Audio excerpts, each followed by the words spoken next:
намайг 10 хөдөлтэй байх үеэс аваад энэ ууснагаа бол одоо сахлаг ургана. Өндөр тэр үе чинь мартан хүн яваад 4 шүрм ийм уустай.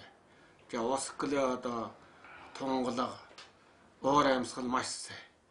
Иймээс манай эндгийн малччин бол одоо тэр бэлчээрэн дагаад усаан дагаад нүүдлээд чөлөөтэй амьдарч ирсэн шүү дээ. Ийм чөлөөтэй сайхан амьдарч ирсэн. За 5 оноос эхлээд одоо энэ уурхай одоо эхэлд нөөс. За энэ уурхай нөөснөөс хойш ч одоо 5 оноос эхэлд нэгээд одоо энэ дэди 13 он болж байна үү те. 12 он. Энэ 5-7 жил. 5-7 жил төрөл энэ уурхайны өхөрдлүүлээд одоо бушинлаа. Одоо тэлийн уус. Одоо ч энэ шороо таас нэгэл дор байж гинэ. За энэ уус гол усын бүрийн ингээд тасалж урсгаад усны урсгал байхгүй. Энэ үдүүл одоо манай энэ гэрийн артар бол одоо төмөтөн хүн ороод үжигдэхгүй хос ургацсан одоо гой гажир. Дүүргийн ус гэж одоо нэртэй.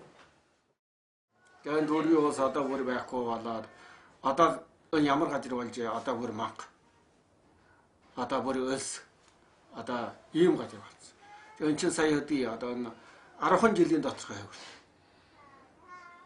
10 жилийн хавралт руу одоо ийм үтэй байна. Одоогоор энэ уурхай чи жил ингэж ясаар байж байгаад энэ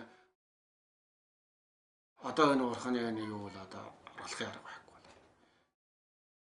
Энэ бол одоо хамгийн их тал нутгийн одоо гохируулж байгаа ийм учраас. За энэ бас чи баг бишээ энэ гохируулж байгаа.